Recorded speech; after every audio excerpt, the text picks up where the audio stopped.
Isn't that going to be exciting? That is a first for the NPL. It's a first from a lot of clubs' perspective, and that's another thing. Just off the playing field, the Heat have been very, very successful in a lot of other things, and this live streaming, that's just unique. I mean, my son in Edinburgh will be watching it, and I'm thrilled about that. Look, I think it's a good move to bring the game out to the clubs, because what we all have to do is, as a football community, is unite behind the game. We've got to stop this, petty squabbles about, clubs v rep teams. At the end of the day, we're a club in our own right. Just like the Central Coast Mariners or Sydney FC, we're a club.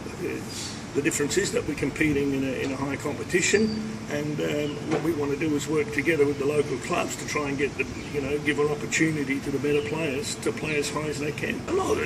Every game's important, but this one in particular, we want to finish on a bit of a high. We've been preparing for next season now for the last 4 or 5 games, so this is going to be in addition to those games. We're trying things out, giving youngsters an opportunity, and that's what it's about.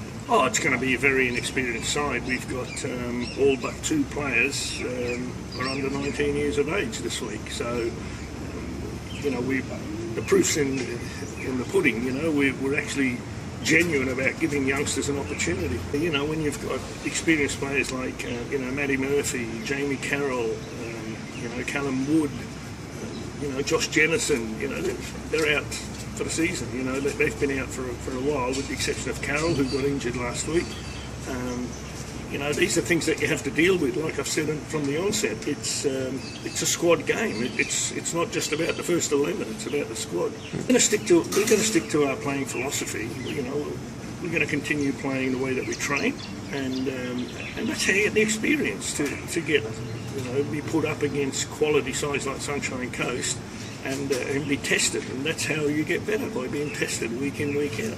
Well, Ethan Doherty's actually had quite a few games this season, coming off the bench, and he's a young 16-year-old, and that's what you've got to do with players like Ethan.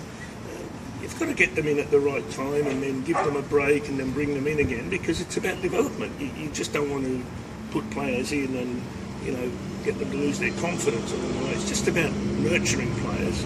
And this week we're going to have half a dozen 16 and 17-year-olds, so it's going to be good. I'm looking forward to it. Yeah, Josh Bing got a start, got a full half last week against Palm Beach, and he came on and he excelled. He had a fantastic shot saved by the keeper, and he didn't look out of place.